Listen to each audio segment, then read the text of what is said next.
So when we went to Stanford Hospital, we tested out 6 prototypes, and here we listed out all the information that we got from them.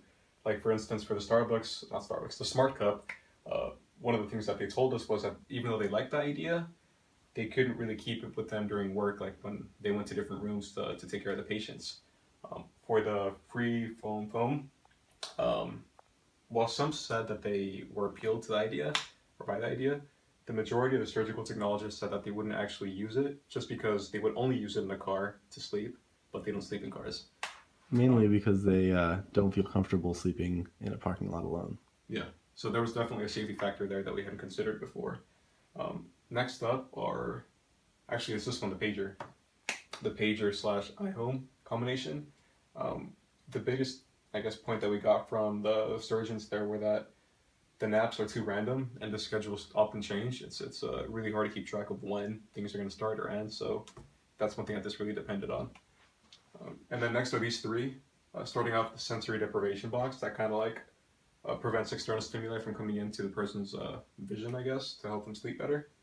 And some of the stuff that we got from this actually tied in with these other ones, such as that if they could add anything to this, it would be like ensuring that it's soundproof, so just having soundproof rooms, good ventilation, and the sense of privacy, which ties into the rooms here, like these nap pods, where they said essentially the same thing. And the coffee house would just be a more idealized version of that. But currently we're leaning more in this realm. Yeah, so trying to narrow all of that down to our 5 key takeaways, we noticed number 1, the need for physical comfort as a huge priority. People mentioned privacy, soundproof rooms, having no noise and light. Number 2, we actually noticed a sense of resentment over the worst digs. There's a hierarchy involved in some doctors getting certain types of nap rooms versus some types of nurses and doctors resorting to worse options. And there's a low supply of these nap rooms, but a high demand.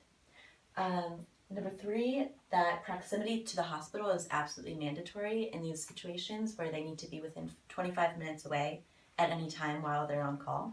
Number 4, one of the quotes that struck us was, "We'd give better patient care if we got some sleep," so the ramifications for the patients. And number 5, they said that they actually automatically fall asleep because they're absolutely exhausted. And this was something that surprised us because we actually thought that we potentially had to design to help them fall asleep.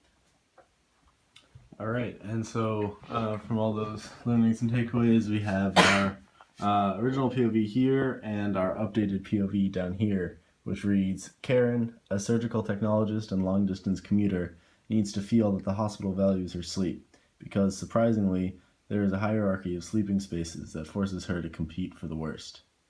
And so our prototypes ideas moving forward, which are sort of an evolution of the space-based prototypes of the WeNap Center and sort of the sensory deprivation box.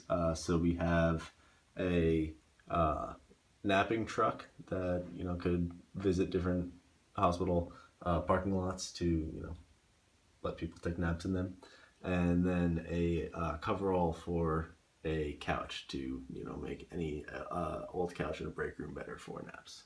So thank you.